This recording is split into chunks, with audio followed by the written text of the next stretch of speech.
Imagine waking up one morning to find the entire world plunged into chaos. Flights grounded, hospitals paralyzed, and even emergency services unreachable.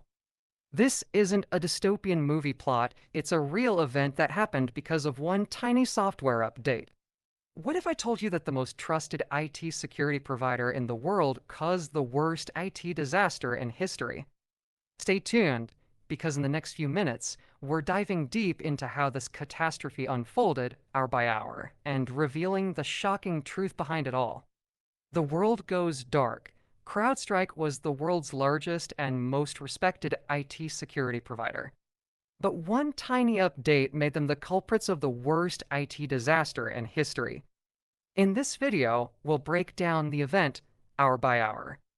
This is how one software update brought down 8.5 million computers, taking down planes, banks, hospitals, governments, and half the world with it. Hour by hour, it all began early in the morning. On July 19th, 2024, at AM UTC, members of the CrowdStrike team were preparing to roll out a new update to their flagship product, CrowdStrike Falcon Sensor. This product monitors activity on a computer and looks for any threats in real time. It was supposed to be just a routine update to identify the latest malicious software. At 4:09 a.m., the update was deployed, and the CrowdStrike team called it a day. PCs with Falcon sensors around the world began downloading the new information. Everything continued as normal, at least for the first few minutes. But soon, issues started to arise. Windows PCs that received the update abruptly experienced the dreaded blue screen of death. And it wasn't just one or two cases. It was all of them. These PCs tried to boot 3 times before Windows forced them into recovery mode to prevent further damage. By 5:27 a.m., the team halted the rollout and immediately deployed a fix. But the damage was done. The world was about to experience one of the worst IT disasters in history. Around this time, workers in Asia and Australia were finishing their workday. They noticed their sales systems had suddenly stopped working. Further investigation showed that inventory management systems were also having trouble. Many businesses were unable to serve customers. This was just the beginning. Office workers saw their computers suddenly experience the blue screen of death. They watched helplessly as Windows attempted to restart multiple times before booting in recovery mode, prompting users to enter a BitLocker recovery key. At AM, people in Europe began their day and discovered the same issues. They couldn't start their workday because their office equipment wouldn't start. Meanwhile, in the US at AM, various states including Arizona and Alaska watched their 911 services suddenly go offline. There was no way for citizens to call for help, and emergency response workers scrambled to fix the issue but couldn't find any solution. Hospitals like Penn Medicine in Pennsylvania and Northwell Health in New York experienced crashes in their computing systems. Non-urgent visits and surgeries were delayed. The backlog of patients and surgeries continued to grow. With every passing minute, the world began to realize just how reliant we had become on tech. At AM, the Federal Aviation Administration identified a similar issue.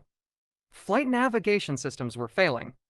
They immediately grounded every flight from Delta, American Airlines, United, and Allegiant Airlines.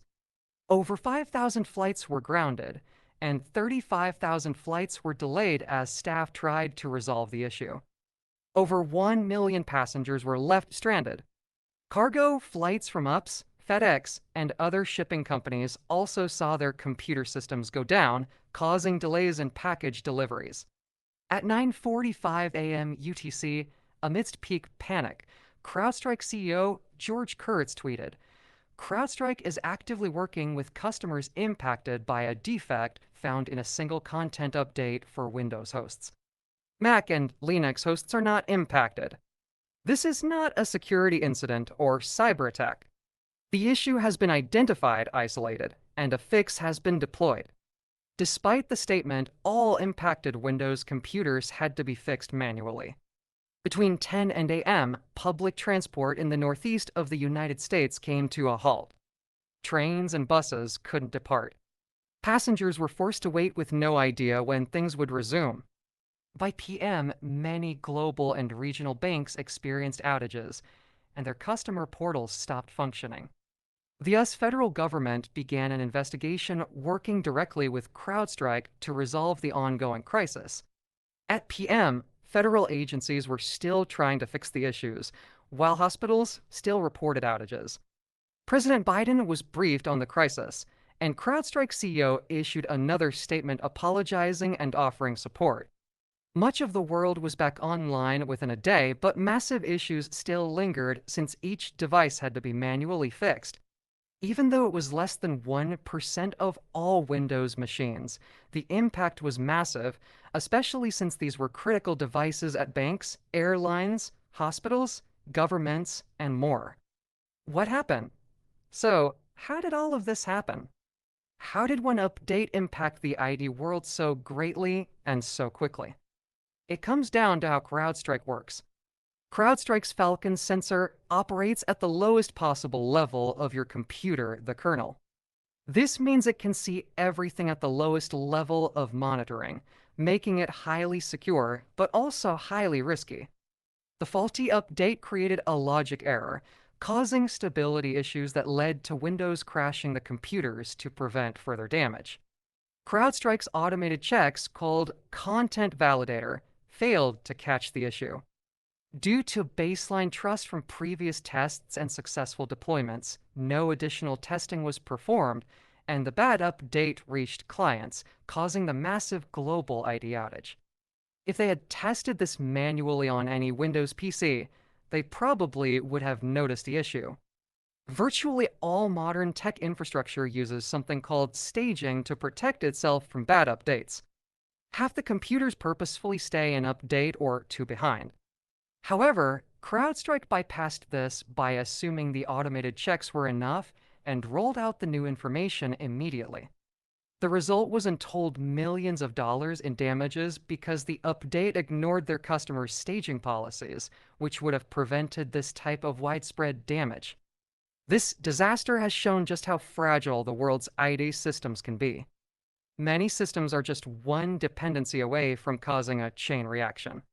But with this disaster, ID systems will hopefully become stronger as a result. Redundancies like having offline systems, multiple operating systems, or third-party products are essential. The companies that had redundancies were impacted, but quickly resolved the issues. Those that didn't went down altogether.